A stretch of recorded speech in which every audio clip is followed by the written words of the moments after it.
Welcome back to the Sesh Podcast. Today we are honored to have Banjo, a true legend in functional glass art. With over 30 years on the torch, Banjo seamlessly blends imaginative designs with functionality. From his Devi goddess figures to pop culture sculptures, each creation is meticulously crafted, showcasing his signature style marked by vibrant, full-color bora.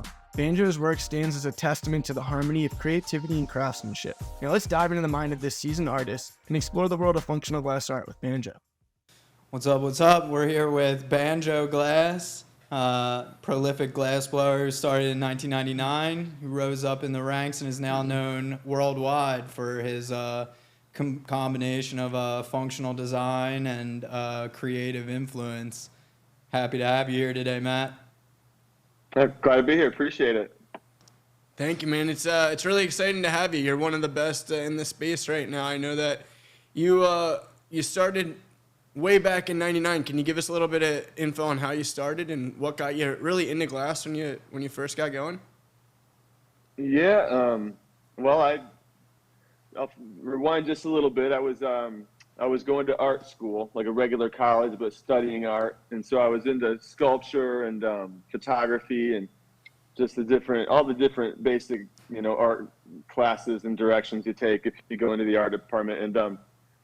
And so I'd work with clay and metal smithing and just all sorts of things, but never glass. I hadn't even thought of glass. But after 3.5 years, I basically just kind of didn't see myself graduating and trying to go be a professional artist. I didn't really have that kind of mindset. I sort of was just extending high school, in college. But I dropped out and went traveling, found all the hippies, went out west, and that's where I first started seeing glass pipes. So within just a few months, I landed around Eugene, Oregon, and Corvallis, Oregon. And that's where, in Eugene, you had Snodgrass and all the old Grateful Dead fam pipers. And then up in Corvallis, you had kind of this other, just a little younger, more, the fish lot kind of generation artists like Marcel, Clinton, Ezra, Pedro, Jason Lee, Chris Dawson. All these guys were just like up there kind of doing the next thing. And did you know of those guys? I landed guys? around there. Did those guys I bring had you? never heard them before getting there? No. Got it. Yeah, so you just kind of showed, what brought you over to that part of town? Like, did you know that there was going to be a bustling scene over there as far as glass art, or were you just trying to find something new? You talk about Oregon in general, or like Corvallis from Eugene? Oregon in general, and then Corvallis, Eugene. Yeah, Oregon in general. Well, there was this traveling group of hippies, basically. They call themselves the Rainbow Gatherings. Incredible. And they just travel around from forest to forest. And so that year in '97, when I dropped out, it was kind of similar to the Grateful Dead kind of scene and Fish and, just that traveling hippie kind of scene. But like I dropped out of college to go traveling with them basically. And incredible. And that led me into Oregon. So I didn't even think about glass or anything. And then I had been making banjos in college. And so I still had this little inkling to kind of get back creative and settle somewhere and make instruments and, get into music and stuff. And so I landed in Corvallis, Oregon after a whole summer of traveling and doing rainbow gatherings and hippie events and stuff like that. Just living in the forest, like pretty whooped out shit. Like the kind of shit that everybody's making fun of today and has become like a style. Like we're what they were making fun of, Like, yeah, you were living it. You were doing it. Spanging, just selling things for more than they're worth. I mean, all this. Were you stuff, selling any of the banjos that you made? I sold 2 or 3 of them. Incredible. For the price of the parts, because there's a little bit of hardware in a banjo. One for my mom's friend, same thing, she financed the parts of it and I made it for her. And then I made a couple more before I found out I was having a kid. And so all of a sudden I just had to figure something out. I had been landscaping and just selling herb and doing little this and that on the side. And glass was just, I knew some glass blowers. It hadn't even occurred to me to do it. But this one week, I messed my elbow up landscaping. And I had been making banjos on the side, sort of dreaming maybe of being able to make money at some point. I had a 6-month-old daughter at this point. Mm-hmm. But I took a week off of landscaping, and the kid I was working with took me over to this glass shop with a kid he had gone to high school with. And these were already kids. Like the kid I was working with was like maybe 18. And the kid he introduced me to, Levi Beard, that's who was my first teacher. He was a 17-year-old high school dropout, blowing glass in a little like repurposed horse shed that his parents had on the property. And he was back on his oxygen bills and with his dad's account at the oxygen store. So I came in like this kind of street savvy, whooped out 23-year-old kid. Ready to go. With like beasters, So I started slinging a little herb to his family and making it all cushy. And then he basically let me use this torch that was in his shop in exchange for me paying his entire oxygen bill and paying the back bill, which is $300 or $400 or something like that. And I worked with him for 2 or 3 months, and he showed me everything he knew. And he had learned from Jason and Marcel in the prior 2 years. Wow, that's sick.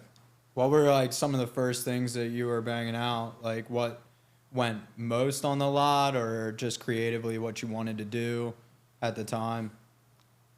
The first thing, well, let's see. So when I met Levi, I was already really familiar because I'd been in Corvallis for about a year and a half and had befriended Clinton and Chris Dawson and another artist named Jimen Diaz.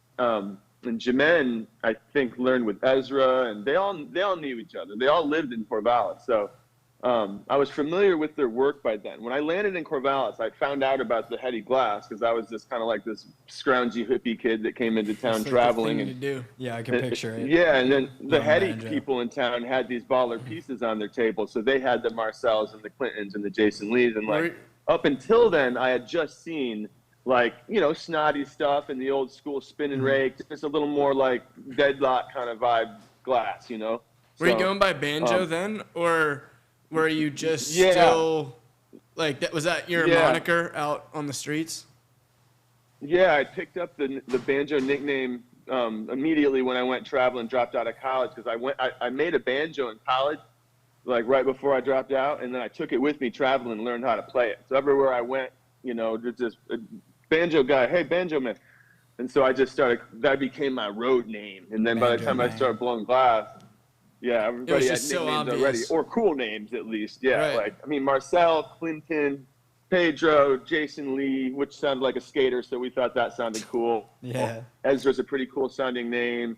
Ham was coming up, and Snodgrass. Dirthead was this OG that I used to really look up to a lot. I don't know if you guys have ever, has his name come up in all your guys' travels? You've definitely sniffed around. I have. Yeah, I've heard the Dirthead name. Yeah. Dirthead he was a legend. He's out there today somewhere. I think he's like a youth counselor or something and an avid like extreme kayaker. But he once was this super crazy inside out biker kind of, full on like, woo. He was doing the damn thing. A lot. Did you run into Bob at all on the lot, like when you were running around here, or any Snodgrass apprentices? Pretty much all of Eugene was populated really with all of the people who were influenced and inspired by Bob's work when I got there. So I got there traveling in '97. Sure. And was just sort of in and out of the woods, in and around that area of Oregon for a couple of years before I really settled into Corvallis. And Freeman, Miles, Hugh might have been up in Mount Hood by then, but Saye was an artist who did some really sweet drawing. Batcham, of course. Everybody. Like I started hearing all their names and finding out about them like right when I kind of landed in town, But before that, glass pipes were, I never really knew anything about artists being associated with the pipes. It was like traveling around, as you just see color changers, and we knew they were like a thing, but we were so hobbled in the circles I was traveling in when I dropped out of college were like way too hobbled to have any kind of glass from anybody who'd had a name or anything like that. Did you mess around with fume right away? I know that was kind of like the hot. It was kind of the only like option outside of like some limited production colors at the time, probably, right? Yeah, it was right before. It was about a year maybe before Alchemy came out with those cadmiums, which expanded the palette a whole bunch. And so, but the rest of the palette was pretty. We had quite a few things. It wasn't. By the time I started, it wasn't like I just had red and blue, but like there wasn't the bright CADs, I mean, you're making some pretty crazy shit back in the early 2000s. When do you feel like you really kind of broke out of your shell a little bit more and kind of took on Banjo, this premier glass artist? When do you really get out of your shell? Man, it's funny. I think it kind of, to be honest, like let's just call like my personal ascent and journey to like more well-known, levels in the scene.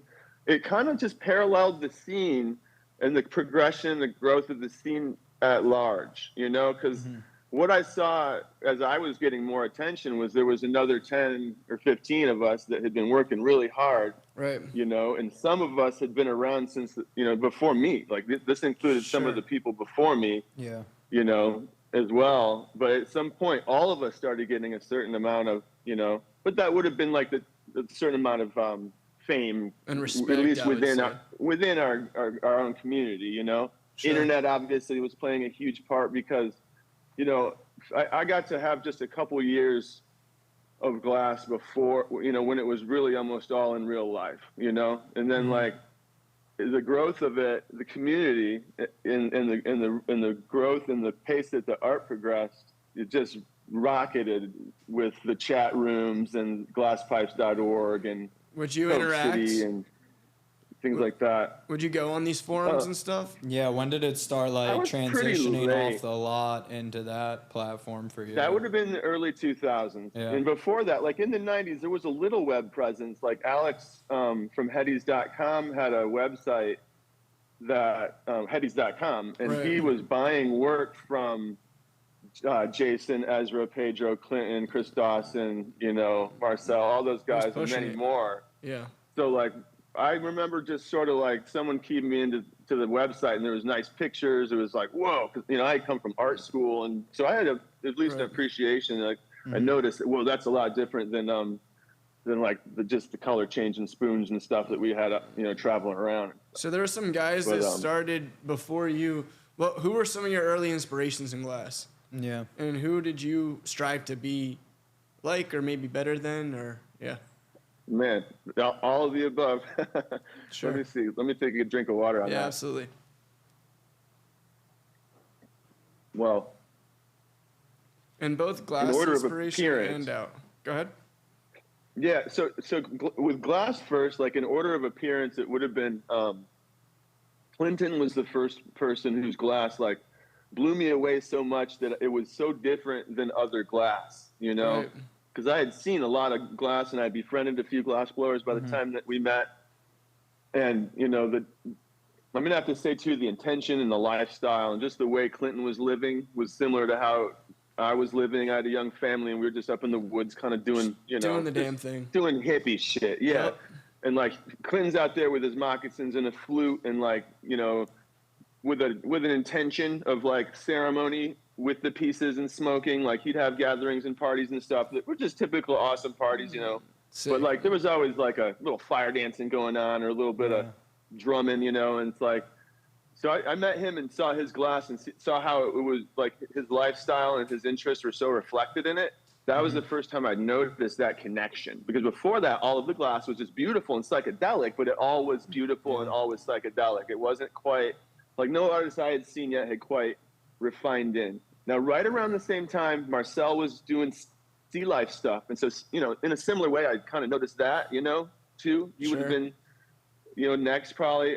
Then Chris Dawson, I can remember in order how I met and saw these dudes work. Chris Dawson, after that, when I saw Chris's pieces, he was the first one I saw whose, like, patterns were just so insane. And, like he was the one I saw that would do, like, 6 or 8 or 10 different patterns all the way across the stem and in the can. So super work stuff.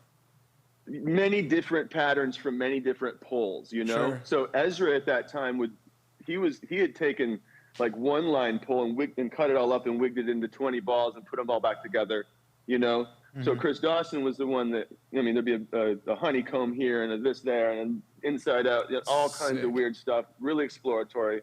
That was like, so Clinton and Chris Dawson were kind of the two that I think initially I sought to like emulate, but I was so fortunate to be in Corvallis that it's hard for me to distinguish, like, because they were all around me. Pedro was doing insane triple disc flips. And he was like just really beautiful attention detail, throwing little ohm symbols in there and stuff. Sick. And then we had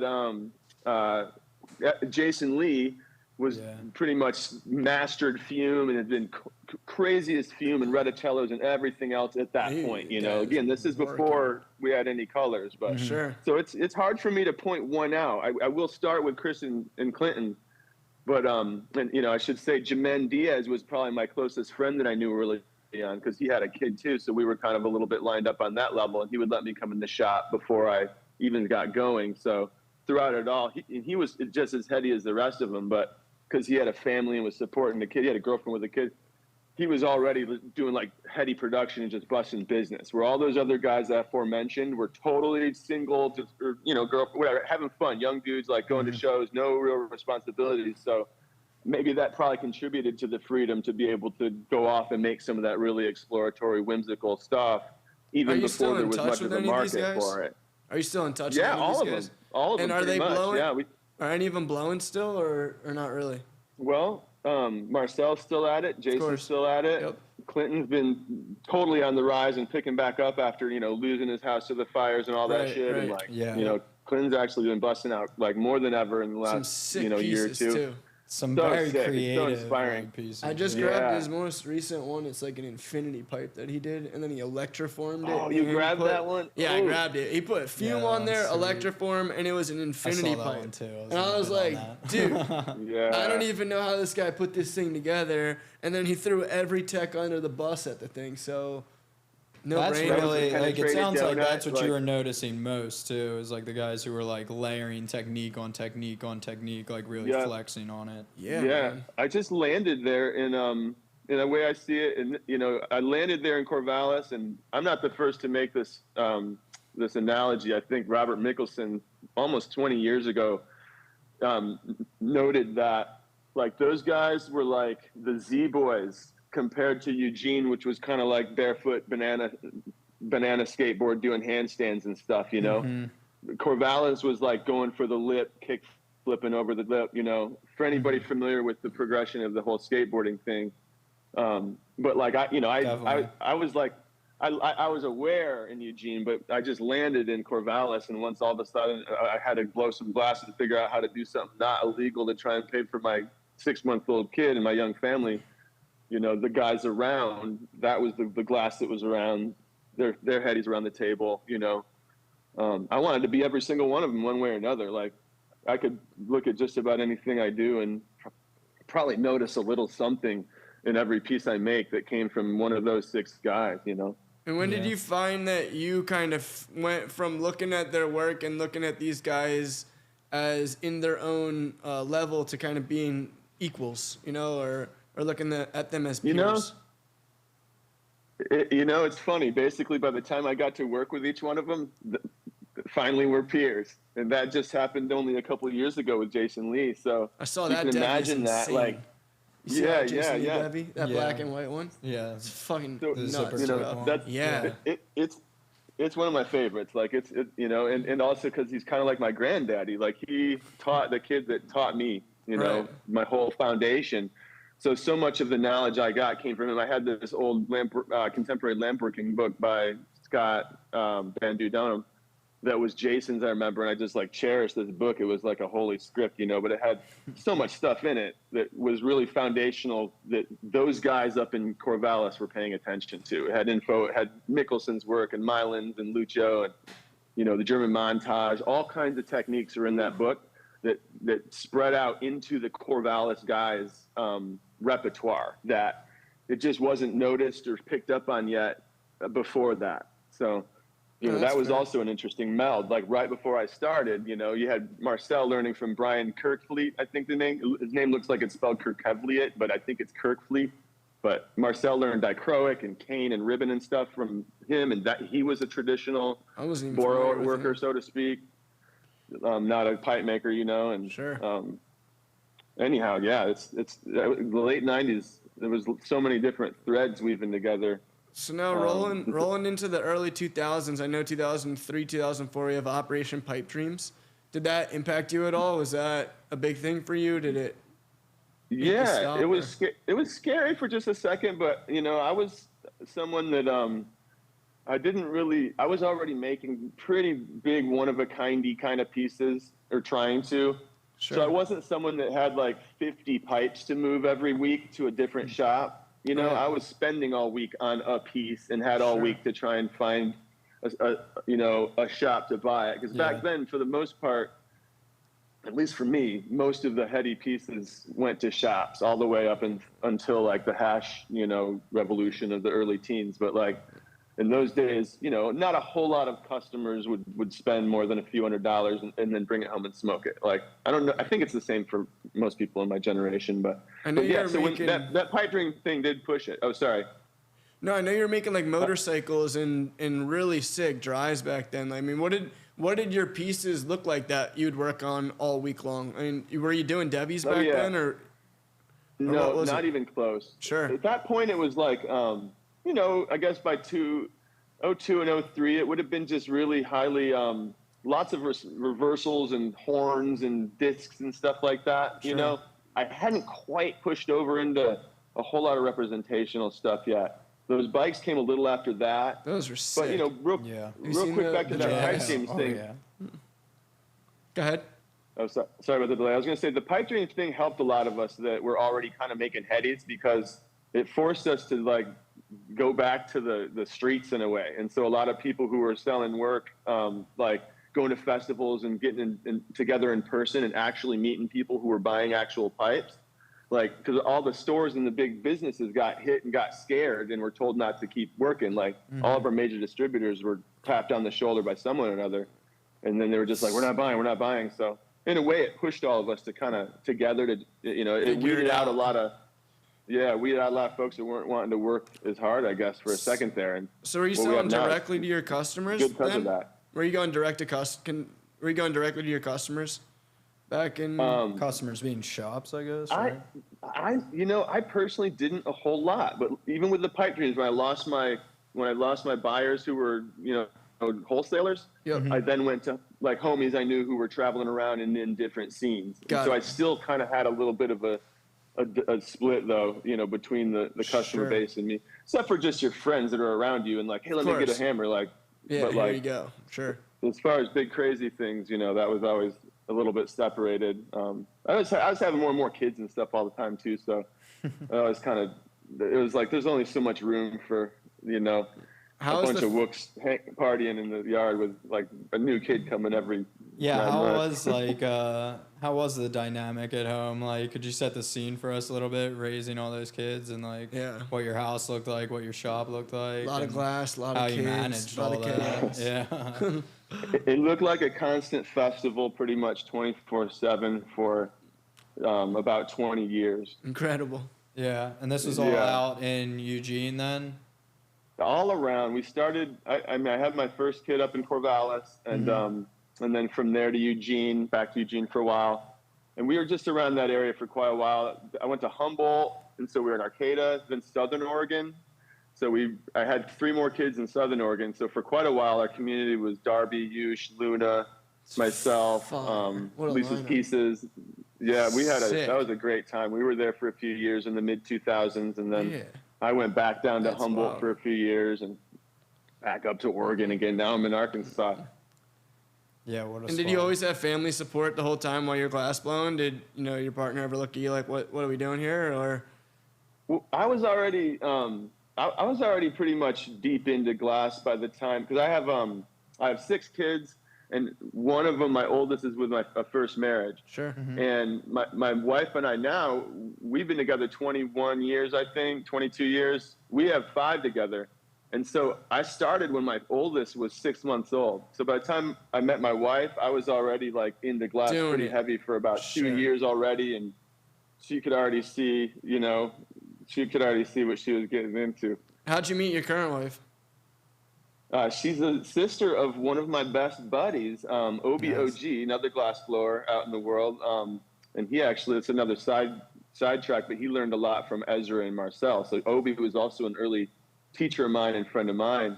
But yeah, my buddy Obi, just a homie glass blower, was his sister, and we met a few times and just got along. She and him had a good relationship. Me and him had a good relationship. That's awesome. You know, yeah. Have you done any collabs with him? Kind of thing. Have you guys done it? Oh, yeah, tons. Yeah, me and Obe, we worked for, you know, off and on in different shops together many times over the years. Yeah, it's awesome. Yeah, he's doing all kinds of woodsy stuff now. He's mainly, he's up like guiding fishing trips and like hunting trips and stuff. Yeah, working on oil rigs. Like he'll drop into the glass shop and just bust out some glass art. It's kind of more therapeutic and fun and community based now for him. Yeah, that's awesome. I saw you up at MGP and Michigan Glass Project. You were busting out a super mega heady. I was kind of curious to know, like, when did all those competitions start coming up, and like when were you, you know, really getting into participating in them, and if you had any really good stories from the past on those. The competitions, or the competition. Or any MGP, types of like charity. demo work. I'm sure on the road you were probably like demoing to people live on the lots and stuff from time to time, but like more on the circuit that we see now.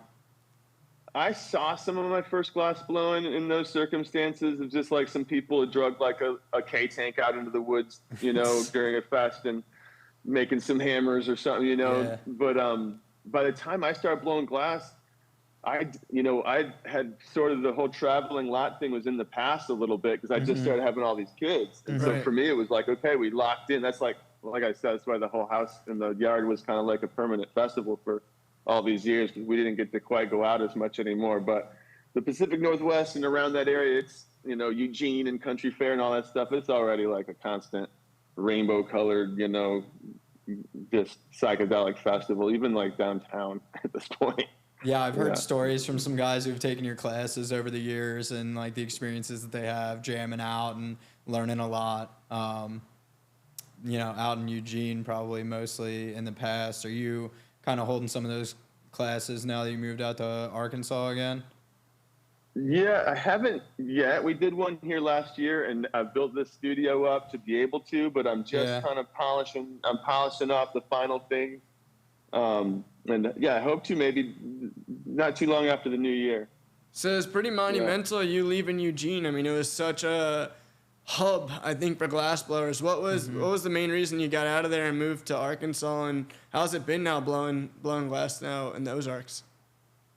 Well, the main thing that pushed us out, I think, was just the smoke. Sadly, it was getting crazy smoky. More and more every year, and we had to evacuate our house we were at because of fires at one point. Had a lot of friends, obviously, that it was brutal. That very unfortunately lost everything. And so that was one part of moving, and then just the whole family wanted to do an adventure. My family's in Michigan, so we didn't want to go back to there, but just because I was like, I don't want to go backwards. We already lived in both states, you know, where we were from, my wife and I, so. We started just looking where good clean water is, and I had a good friend down here, Wade, with a glass station I've worked with for years that loves it. And checked in with a few different glass blowers that live around here. He's been doing it for a while down there. Glass station, you familiar with Wade? He's a really, really good guy, and he's super supportive of the community. So shout out to Wade at Glass Station. Oh, yeah. That guy, good people. Yeah. Love Wade, man. He's the best. But yeah, he's been super supportive. He's what put it on the map for us, though. But Arkansas has been great so far. It's hotter than hell in the summer, but you know, luckily there's lakes and waterfalls and rivers and such all around. Yeah, we'll have to come check it out. Visit the mothership. Yeah, absolutely. It'll be in gear for that soon enough. Like, yeah, we're looking forward to that. We'll have our little node. You know, like we want to just have different little nodes all in the web, and this is definitely going to be one of them. You know, it's this part of the state, particularly Northwest Arkansas, is just like, it's really pretty kind and easy place to be around. Like, you know, I live like maybe 20 minutes from this little town, 2,000 people, Eureka Springs, and it's just kind of like the artsy little vacation-y town for Northwest Arkansas. And then down the hill, we got Rogers and Fayetteville, which is the college town. You know, we're right between Missouri and Oklahoma, like just a few miles from both, which are both like pretty wide open states right now. So it's moving here. You know, cannabis culture is definitely it's starting to Sliding see its in, you little guys are revolution pioneering around it. here. Yeah. So is Yeah, that kind it's of funny, like haven't seen it so homesteading to many you? times. Like you're kind of relocating and setting up your new homestead out there then, and it's fitting kind of big everything time. you need. It sounds like that's epic. Yeah, big time. It's sweet. We've got 65 acres here, and like there's waterfalls on the property, live water running. That's Pretty good amount awesome. of frontage on this big old lake, this private access. Like, it's really awesome. Like when we start doing events here and stuff, you guys will see it. It's a beautiful place to visit. And that little town I've mentioned got like 5 or 6 like excellent restaurants with local vor and good food around. So it's oddly a really sweet little cultured place in the middle of kind of what we would think is the middle of nowhere. But it's That kind of cool. makes it all it's the a better, magical little honestly. spot. I mean, you've been out there and you've been banging a lot of Debbie's out too, so it doesn't seem to have slowed down your role too much. I know there's been a lot of Bubbles collabs. I feel like you and Bubbles have been hitting it off as you guys are both down there. It's too easy. Yeah, it's too easy for he and I. It clashes so nicely. Oh, dude. The combination of a styles meditating is figure under a bonsai tree. Like, come on. And he's only Can't miss. right down the road. So, Where was the origination of the whole Debbie concept and that idea? And like how long did it take you to kind of start putting out full pieces with that design? Well, let's see. Like, so back to back to the early 2000s when I started crossing over from making pieces that were like just simple, not simple, but classic pipes with spirals and a couple horns or whatever. When I started going into making representative forms, H.R. Giger was like my major inspiration. So like his biomechanical, he's the artist that did Aliens and, a lot of other different heavy metal album art and just different stuff. But like, so I started making these kind of female form with like lots of spikes or ribs off them or robotic aspects. I didn't really mess with whole figures for maybe 10 years. Like the bikes also, the motorcycle so those girls came before the sitting Debbie that. even? The bikes way came before. Yeah, the bikes do these long drives. They're awesome. Yeah, I have seen the figure. It's like almost like laying down, right? I feel like OPM has a couple. OPM has just like tucked all He's of never the letting early. go of those. Yeah, dude, he isn't letting go. Ask him. He might now. He's slowly listening to offers. Slowly, Really? yeah. So if anyone's I'll hit him listening and they're inspired for one of those old motorcycles, just hit up OPM. He might listen. Don't do it. I'm going to. Yeah, it's funny, but he's got some gems. Man. Yeah, he does. He's been one of those longtime supporters. I'm pretty sure he was buying and supporting the scene before I even showed up. If I remember right, like I think he's been here since the mid '90s. Yeah, he's been in it, and it was funny because loving it. I don't know if he's at a store that long, but we came in and started collecting, and we heard about him, and he's the guy with the biggest collection up in Rhode Island that won't sell you anything. And we were like, how could that happen? I know, it's so but now funny. he's slowly starting so now. Yeah, he's building a museum. The artists were all like, "Oh, how sweet," But then as the potential buyers, I've heard it so often. Oh, it's so funny, man. Yeah, it's so guys bad. walking in there and being I like, respect the hell out of that, though. No. Yeah, know your worth. Yeah, he knows the value, and he sees the value of the pipe industry. And when did you start to first really get value in your work? When did you start to... You're selling pipes now, $30,000, $50,000. When did you really start to see that price hike? Where did it jump from a couple hundred to a couple thousand? Man, well, let's see. How fast can I put it? When I started, the rumor was that Marcel and those guys would make $1,000 piece a week and not do anything else. They'd just make $1,000 bubbler. And we were just Good like, day at the whoa. office. Yeah, like, the goal. To us, like making like $20 in a day from spanging or something, like, or pinching off of beaster bags to just, it sounded like rich man's money. So like that was the goal for quite a while. And then as we the scene developed in the early 2000s, and many people were able to do $1,000 piece. It was a headpiece, quite a headpiece still. But by then, Marcel, Scott Deppy, Clinton, Jason. A lot of those guys, they I think were probably pushing up into the 4 and 5 and 6K range, Yeah. And so, and I was, this may be when I was in the 1 or 2K range, and so and then, like I could just from my perspective, like I know that I think I started getting into the 2s and 3s and 4s in the mid 2000s, almost along with those years, Yep.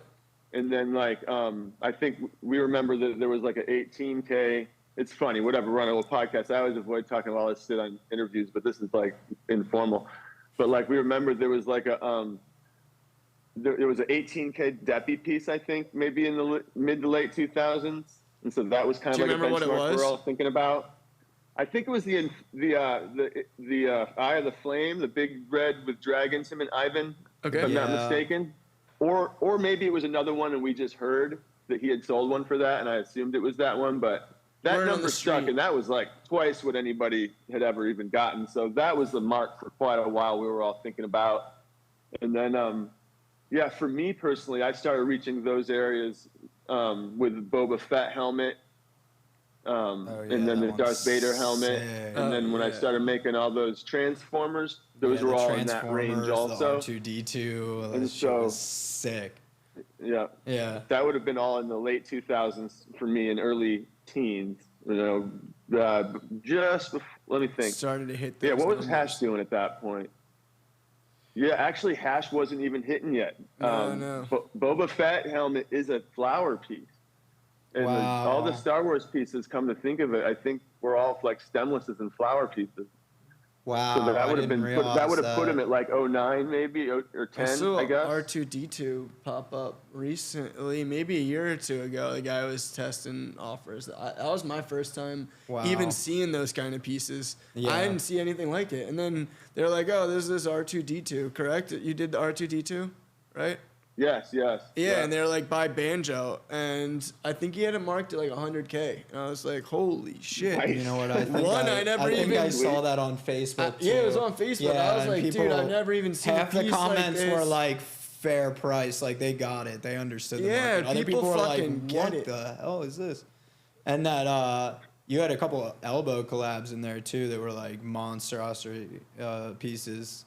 Those were all like competition pieces, though. Cool was the R2-D2 and the Boba Fett, were those competition pieces, or you just busted those out? No, on a whim. Those were just busted out, yeah, on a whim, pretty much. Well, let me think. Sick. No, not exactly. Those were ordered, but like the R2-D2 was the last one, I think, and that was ordered, and it just got so crazy, it never got its pipe. It was going to have internal pipe that came out of the middle, so it wound up just simply being exactly what you see, like R2-D2. It's a it's a sculpture at this point. Yep.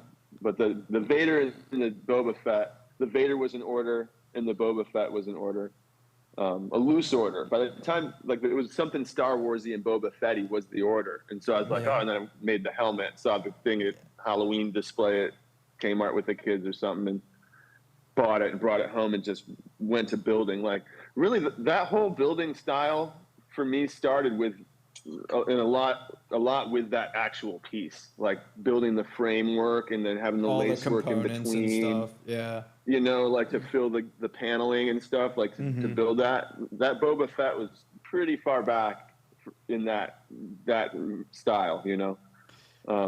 That's crazy to like think that the progression of things, and you just went that big on that piece. To know it's not even functional too. I don't think I realized that R2-D2 wasn't functional. Yeah, I didn't realize either. But it is a behemoth of a glass project. Yeah. Talk about big builds. Yeah, it's probably like, I guess it's a good, it must be 1.5 feet tall probably. I think it's almost as big around as like a dinner plate. Somewhere between a pie plate and a dinner plate. Yeah, you have to imagine with how many pieces of tubing are on that pipe. That's like one of them that like really looks big in pictures and is big in real life. That's sick. A lot of yours are like that too.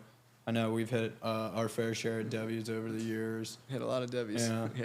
Yeah. I mean, W's pop up, which is like dwarfed by the larger Devies, and I didn't understand that for the longest time. Yeah, you got yours in there like it's a mini. And we're like, what do you mean it's a mini? I was like, mini? It's not a mini. Yeah. This thing is a full-size freaking pipe. Bigger than all of my pipes. And then I sat it next to a full-size one. I was like, oh, man. You've gone big on some of these Devi builds. Yeah. Now, I know that we talked with Snick a little bit ago, and he was talking about how he just showed up to your house, and you're like, hey, man, I got this idea for a really, really big build. And he was like, all right, like, let's do it. So what goes into your head before you sit down and do one of these massive Devi builds? And, what's your kind of driving factor to go? Yeah, I want to know the planning process a bit too.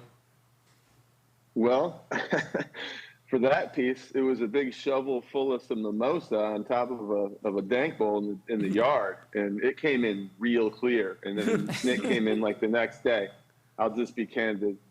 Perfect. And then, in that case, that one was right there.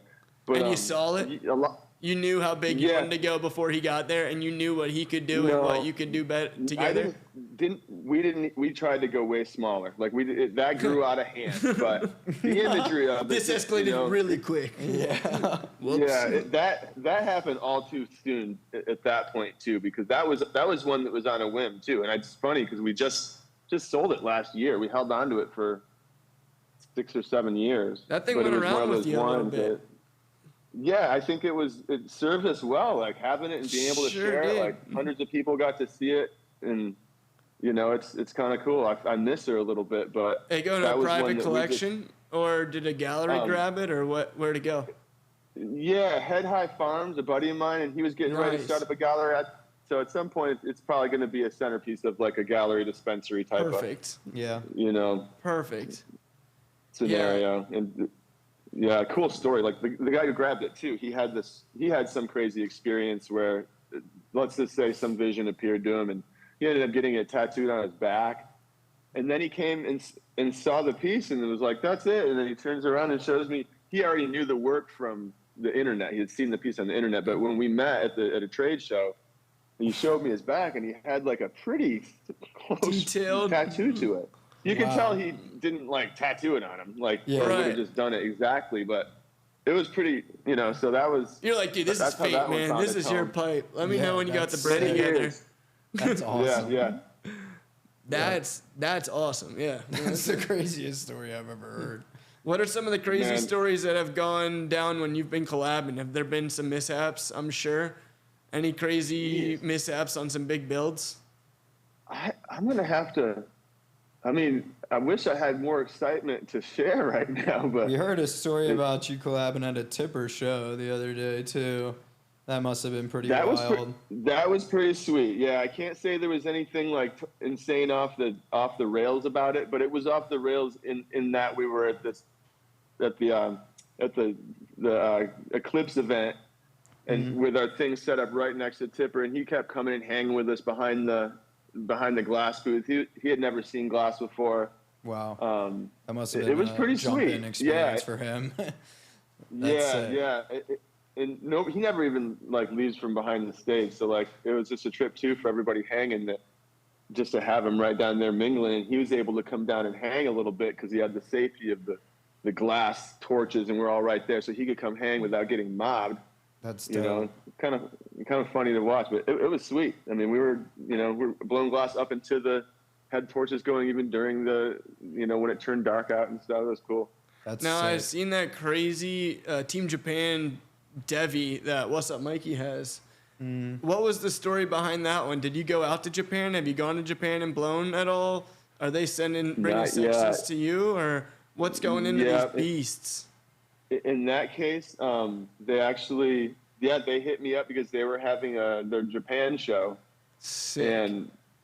And what they were able to do was send Daisuke with the sections from Yoshi and Perfect. Rose Rhodes. Yeah. And so Daisuke and I went in with my friend Tyson, and I want to say Seth Jones was with us. Yeah, Seth definitely was up there. I forgot. Actually, it was mainly Seth. But he came to Humboldt, and I think we spent about 10 days on that. But they had the ideas for that. Yoshi told me himself. So he told you what to build. You kind of just built to their specs. Yeah, the idea. I mean, I already they knew that it was going to be in the Debbie format with the mandala underneath her and some sort of but like as far as the subject, like Yoshi, this was only a couple years after Fukushima. And so Yoshi was definitely like, he's like, we want this to be like a healing, he's like, we're here with all this and, we're good. Like, we're going to be fine. So he actually wanted it to be like a healing, That's cool. intention to the piece that honored the Fukushima. Right. Yeah, that's I think it came out So, great with his sections yeah. on the radar pieces and the colorway. Those Yeah. Daisuke flips Oh, are awesome. it's still, that's one of my favorites too. That one's, I mean, it's unreal. Like to have had Daisuke show up, you know, to my little humble abode in the forest in the redwoods and have all the sections. Just It was ready unreal. for you to. And did he get hands on with you at Yeah. all on that one? Oh God, the whole time. Oh man, Sick. he is a workhorse. We were shamed by his work ethic, and normally, I think I usually something. like show people what's up. Yeah, Right, I've right. heard. You know, Yeah. it's in me. You know, it's in my blood. But like, man, like Seth and I were just both like amazed at how Seth, That's how driven and how nonstop he was. I mean, it was just like he's a machine. Like every minute, what's next? Okay, perfect. you know, until bed, you know, or until meal or whatever. Like, it was Now I super know fun, man. Seth We had a Jones has great helped time. you on a lot of pieces more recently. Can you give us a little background on Seth? Who is Seth, and do you get help on all your debies, or how does that typically Not all go of them, down? but it sure is nice. Yeah, I'm sure. Seth's he's a good homie that I met in Humboldt. He had been working really hard for Mr. Gray for a couple years. He did a 2-year apprenticeship. Mm-hmm. And so for a lot of the projects Scott and I would do, Seth would be there assisting either one of us because we're all working in a pod, Sure. you know? Sure. And then Scott started expanding, getting a couple other employees. Seth's 2 years came up, and I moved up to Oregon, and Seth had a girlfriend that was graduating, kind of a good time to, move out of graduating college at Humboldt State, Sure. and it was a good time to just move and shake it up. So I got him to shoot up to Oregon with me, and we put in a couple, 3 solid years. Just everything that was made in that time, Seth, was Had a hand in. Sure. heavy hand. That's sick. As much hours and energy as I did.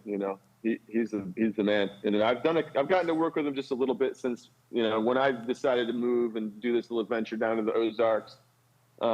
He and his lady moved down to Vegas, so we got to kick it a little bit. He assisted me on a nice. crossover in Vegas, and we talk about it like I got a little session coming up. I'm gonna try and bring him out just so he can like do a little hunting, hang out, see around here, do some fishing, enjoy the area, and we can bust out some more glass. But he's one of the baddest dudes ever, that could assist you. He's like just a great dude, man. Crushes as an assistant.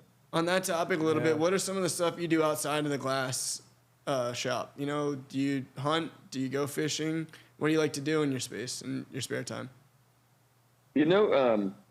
For so many years, just chasing those kids around was like, the last 20 years, that was just about all that I could think of. And Sure. and a lot of, playing music was probably the number one hobby outside of that, just doing family stuff, games and things. But now that my youngest kids, my twins are just turned 14, so my kids are now like 14 to 25. They're figuring and it I'm out. I might make glass the thing I do for fun right now. Incredible. You have a banjo It's all on around you? me at this point, yeah. What's that? You have any banjos around you right now? You got any? No, You can whip us a couple don't. chords Let's up. hear a riff, man. Next time we gather, I'll make it a point to. But no, it's it's in my house. I'm sorry. But on the note of your kids, it seems that, with all of your involvement in raising the family and keeping them around for all of your activities, it seems like at least 2 of them have picked up the torch, right? Yeah, so far. So far so good. Yeah. How has boy, that Little Bear, experience been for you? Have you been teaching them? Is it something that you've tried to encourage them towards, or is it all kind of on their own? It's been it's been we very much made sure they knew the gate was open, the door's open to that. Mm-hmm. But Coast clear here, guys. we knew not to Push them too hard. push it, Yeah. or at all. There was never any amount of little Junior's going to be a glassblower just like his daddy. No pressure whatsoever.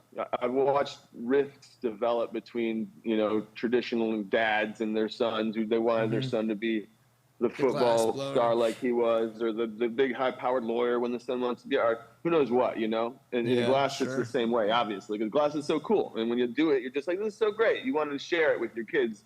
I mean, it's a second nature, but no, it was he just was so around it, and honestly, I didn't expect to do it, and said so. And I always said, oh well, you know, if you ever, you know, I'll make sure you're able to pull together $200-300 a day, you know, without a boss by the time you leave the house at 18. Like, I want you to blow enough to be able to blow glass well enough to just make a couple of something simple, so that you have the autonomy, you learn that trade, you have the ability to go to anywhere make in money. the country. Yeah, nothing famous, nothing else. Just they're gonna teach you a mushroom pendant and a spoon or something. You know, that was like that was my one little thought all through those years of just letting them ride. But they came in and out of the shop since childhood. You know, like just earlier today, I was asking Rye when he's first remembered and blowing glass, and he mentioned an experience at one point, and I asked him what shop that was in,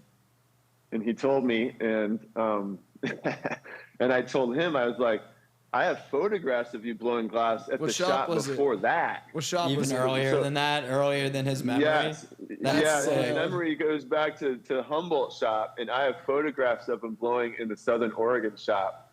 So he has been blowing glass for longer than he can remember. That's sick. Again, wild. We're an artsy, craftsy family, and so just one of the things he did, and young boy, teenage, being like dad is like not what you want to do. Like my dad's a dairy farmer, and when I was like 0 to 10, I wanted to be a dairy farmer, even though I was living in the city with my mom down in, of course, I'm gonna be a dairy farmer like my dad. But like, by 10, 12, I was like, I want to be a skateboarder. I don't want to be like, whatever else, like anything but what my dad is, And so it's the same way with him, and it's a natural thing. But like, by the time he's starting to think about, I want to say like girls and cars and gasoline and things like that, then we started bringing turp pearls into the conversation, and like, how about psychedelics? Things got a little bit serious. What's your relationship with psychedelics in your family? Or do you guys? Well, my wife comes from a couple of total 60s, 70s, 80s psychedelic, lifelong hippies, first of all. Thing. Sure. Yep. So I should say that, my mom was like, 70s kind of back to nature-y, smoke some reefer era, but wasn't quite like peel your face off, Grateful Dead or even, any kind of, so like my generation, I found that stuff at 18 in college, and so by the time my experience of it was, like the same maybe as my wife's parents was the whole generation prior. So we have a blend between my wife and I. Like my wife was like she's like a train hopping like punk rocker back in the day, like big time, like hardcore shit, like hardcore. Makes me seem so soft. It's ridiculous. Like she's traveled the country on, on boxcars and shit. 110-pound little blonde chick, shaved head. Like she was a punk rocking gutter. Doing the damn thing. Hard, right? And that was in response to her parents who were just like Peace Pot Microdot folk. Yeah. So I'm kind of that Peace Pot Microdot folk. Right. So between the two of us, we've been able to like, and it's in her blood. And then she went off to be a punk rocker and kind of rebel against the hippies. It's a common thing. Mm-hmm. And so like, we've had the benefit of examining the different rubber band effects and of all the pressures and allowances. So, back to your original question, like, we view these things as medicines that have their proper place. Perfect. And, like I know personally, I couldn't share any of that with my parents, and that caused a rift, or that continued a rift that already existed, maybe, because there's always some rifts between anybody and their parents, Right. Like I mean, call it at the risk of sounding like, everybody has some amount of dysfunction in their upbringing, it's like, but it's, so like the openness that my wife had with her parents, this is maybe a better model to talk about it, an easier one is, without putting Rye or myself or my wife under the bus, but, or any of our other kids. But like, you know, Christina and her parents had that entirely open dialogue from day one. You know, they always, from her childhood, would express deep reverence for power plants and medicinal, entheogenic, you know, things, and you know, emphasize the ritualistic and the intentional capabilities of those types of things. Like, so she grew up with that. So by the time she explored and experienced that stuff, you know, with those types of substances, like, she already had that perspective of, it's, you know, it can be used for, you know, partying, or it can also be used for introspection Medicine. and growth and healing. Sure. Yeah, medicine, you know. So like, and I came in kind of a little bit maybe wounded, so to speak, from not having the open connection. And I was sort of one of those kids that, like, you know, just was a little bit zipping around the room a little bit much. Like, I was, you know, they were giving me Ritalin in 5th grade, and little Matthew won't sit down in the seat, you know. He's doodling on the sides of his pages of his papers, you know. So like, That's my relationship the way nowadays, with drugs, really, yeah. Yeah, it goes back in a different way, you know. Yeah. Where her parents would have not even allowed any of those pharmaceutical, you know, wouldn't, not on her kid, you know. So it's, you know, we both kind of seen, you know. Also, it took me a minute to find reverence for those substances myself, because I found them in college. So it's like, you know, the element of partying and all that kind of stuff, and beer kegs alongside the mushrooms. It could be a little bit confusing. Now, do you ever do LSD or dose and then do a piece, or do any of the other artwork that you've made, or do you kind of try to shoot in with a clear mind when you're making the work? Yeah, at this point, it's definitely something that that my process has just evolved into such a rigid and kind of, you know, and like, it's not like getting some paints and just like, oh, I'm gonna loosen up my creative neurons and just see what happens, you know. Like, for me, I'm just like, okay, I got like 45 of these things to make, and then I gotta do these, you know. I think for a lot of us at this point, it's like that too. Like, when you get to the craft at this point, it was so much going on, you know, it wouldn't exactly enhance it, you know. There's not enough opportunities for creative flow on a piece of them that's really has to be planned out creatively before you even make Step it, into you it. know? Yeah, no, that makes sense. It kind of segues well to a question that's kind of lingering in my mind. Like, after so many years, you know, what's like the leading factor that keeps you like motivated or inspired to get on the torch every day and do what you're doing? That's a good question. That's a good question. I just haven't made what I need to make yet, you know? I haven't made everything I need to make.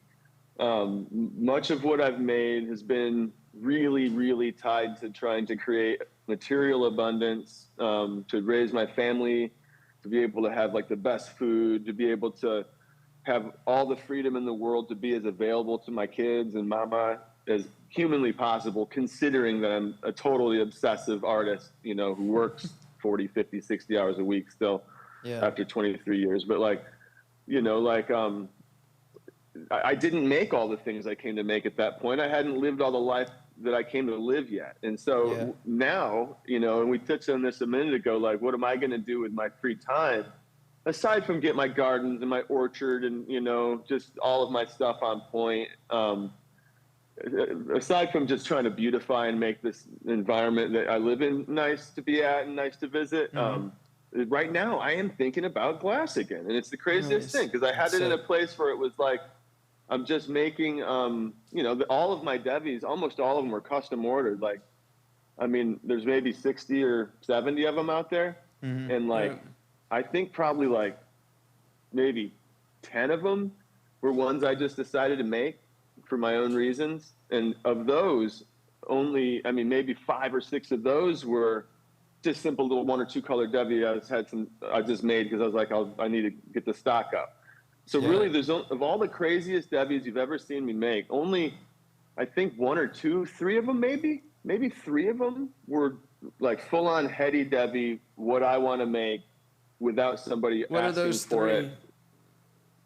The dandelion devi. Have you ever seen that one? It's green and yellow, and there's tons of crystals, yellow crystals on the side. I have seen that one. Yep. Yeah, that's one. And There's what did I call that one? I can't remember what I called it. What's Up Mikey has it, but it's just got a black face shield. Yeah. And there's just like eyes and tridents. There's like six tridents, and six tridents underneath it, and it's just. That was around the same time as the Team Japan one as well, right?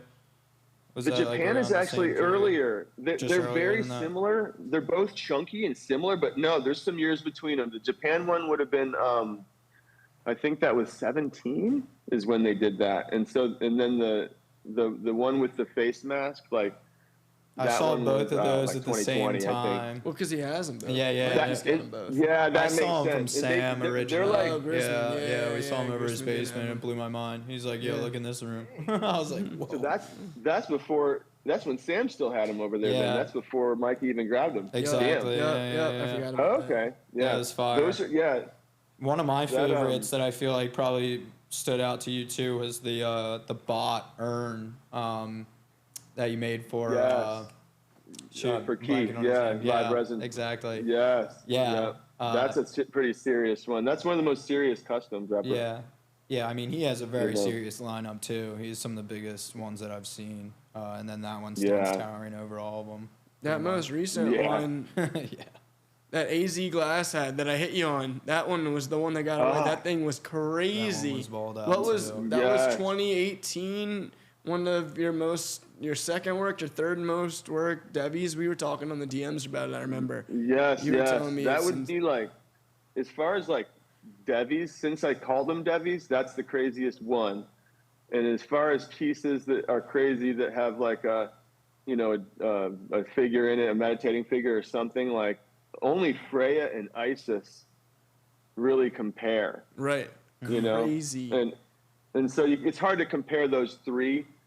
Right. But right. I know how thick that one is. Like Freya and Isis, like, they have what they have in them, but that robot is just thick. Is that like a 20-pound piece? Stuff inside of stuff. Dude, I'm not sure. I never weighed it. I'm curious. Yeah. You should call him up and ask I love him that piece. Yeah. I'm stoked to find at home. Just found out. But I'm stoked too to hear that you're finding your inspiration again, and that like it sounds like the best is yet to come. Do you think that'll be? I think so. A pipe, or are you gonna swing back to making banjos again? And like, if you had all the creative liberty in the world, what do you think the medium would be, and what would it look like? I think it'd still be glass. I still have a few things to explore in glass. I'm just starting to tap into some stories I want to tell that I haven't really, most of my work has just, it's spoken to some ideas and some themes, but I think my next phase, and I kind of think that this might be something we'll see around the community at large. I think the movement toward like telling stories and getting more communicative, because we've developed such a language, after 25 years. I mean, I've been in here 22 years, I think, 23, somewhere in there, right. 24. I'm not 24 years. Yeah, 99. It's like the language is really spelled out, and everybody's communicating together. The collaborations are happening so effortlessly and naturally. There's a new language that, speaking through the pipes, and people want to know where they came from and what goes into it, and people can really start to get their expressions through the art pieces. You got guys that are really pushing the mediums, whether they're doing extra faceting or different attachments that come off the pieces. So I get what you're saying, but I can't wait to see where you're going. I think that the world is kind of waiting to see what's going to be next for this glass industry that we're in right now. And, it's kind of in an interesting lull right now, but a lot of these guys are heads down pushing even harder than they've ever pushed before, because it's time to just level up your skills, and don't worry, the market will rip back, and just keep leveling up. That's what we've been seeing, and we've been trying to tell the guys that we've been talking to, at least. I couldn't agree more. I'm on the same page as that. It's seasons. Like I've been in this long enough to know. I've seen a few seasons, right? And this one seems really big deal, but like the highs that were reached during this last bloom were so astronomically, unrealistically high.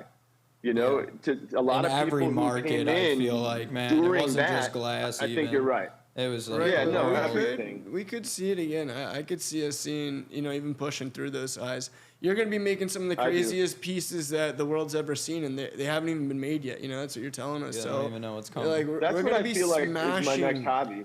Right, we're going to be smashing. That's your retirement. prices. Yeah. Yeah. 100K pieces. 100K only. Yes. Banjo and a rocking 100K chair. call it a day, only pieces. We He's love got it. a bro. whole It makes Death sense. Star. It makes sense, man. Matter It of really time. does make sense. Yeah, And that's where Art we're sells going. for that much and way more all the time. And it's anybody's guess. I mean, I've been watching people wanting to think it's going to break through any minute for like about 10 years since we first started going to Banjo, Right. And for the 10 years prior to that, our biggest dreams were to break through and have like somebody from the gas conference like commend us on a piece of art we made. Like literally all anybody cared about barrier. was like Just getting, like, recognize us. Did you make feel a like we're it here. was, smiling or somebody We're to say here. good job. Yeah, Did you man. stop over at all when you were up in Michigan this year to check it out? And Where's did you that? feel like did you you go to stop by the gas? gas conference at all this year when you were up in Michigan? I couldn't. No. I wish I could have, but we were in the shop from pretty much the moment we showed up to, as usual, finishing up. Andrew on Dude, the you plane, didn't even and then sleep those last 2 hours days. after Yeah, that. pipe was insane. I saw it love it. almost through the end. Yeah, hit that the was, road, too. that was a fun session. That was a Yeah, it fun was sick. session. That's the best. That's the best event. I mean, I'll say that's my favorite. But yeah, it sounds like from the guys who did go over and were even like demoing along some of the soft glass guys, it sounds like, some of that attitude is finally starting to shift probably like, 10 years after Oh yeah. people originally thought. They're coming to us now. Like they 100%. were. I think Yeah, you guys gas are is- pushing the limits of what, people thought you could do with glass. And I think that, they're truly Yeah. amazed by some of the pieces that have come out recently. And it's sick to see people competing still and pushing each other to do better and better stuff. And now we even have, I think Rye was in the last gas conference. Like, they're literally reaching into the Boro world and asking these people Oh, to yeah. be part Yeah, of it. Mike So had done some stuff it's really, too. It's really cool. Yeah. Yeah. Well, They Banjo, know. I mean, they know. I was gonna say thank you, man. We really appreciate you hopping on with us. I think we're getting kind of close to the end here Yeah. of our show. We always want to leave with one question. You have anything to tell the people that have been listening? You have any words of advice or, advice on the future or any final parting words with us? Yeah, I'd say like just right back to what we were just talking about as far as what the next chapter of this whole thing is and where it's going. Like, when you think about the way things just sort of breathe and expand and contract, like, I think of right now as being a time to hunker down. It's like there's seeds germinating, not everybody knows what's going on. Exactly. It's kind of dark, oh, what's going on? I haven't been here before, but it's like, maybe take it over to like the metamorphosis of like a butterfly kind of thing. Like, those imaginal cells in that dark cocoon don't even know what they're going to become. The whole caterpillar melts Right. into goo, except for a couple of like brainstem cells, tucked over by the side of the cocoon. And then the whole thing just turns into a butterfly and flies away. And like, that's how these things work out, I think. Cycles. This No, is I'm with that. Yeah. We're at the point now where, as we just like continue melting and continue, and maybe I'm speaking to the artists, but like just continue melting and continue making pieces that are, that reflect your interests, reflect your passions and your love and the things that light you up. You can trust that. You can trust that inclination and that force in yourself. I think that we're going to see revolutions of this art form in this community for years to come. The cannabis industry is the fastest growing industry in the world, and we are the legal, interesting face of it. Right. Like, Yeah. nobody wants to see nuggets. Nobody wants to see some hash. Like, nobody wants to see somebody sick with their pipes. hash. Yeah, I want to see beautiful glass art. I mean, it's the Yeah. closest thing that there is to a beautiful, fun, legal. All the pieces are in place, I think, for a really exciting future. I agree. Yeah. I think it's awesome to see how far it's come. And, we're looking forward to interviewing your son, too. And hopefully, Yeah, this see the interview, next, he can look back on it in 20 years and be like, wow, you know, I hardly remembered that side of me, and you know, look at how long it's progressed, because it would have been epic to have an interview with you 20 years ago today now. It would have been a fun one, I'm sure. I'm sure my son's going to make more sense and ramble less than I did. So I'll be proud of that. This was fantastic. We really appreciate your time. It was awesome. Yeah, man.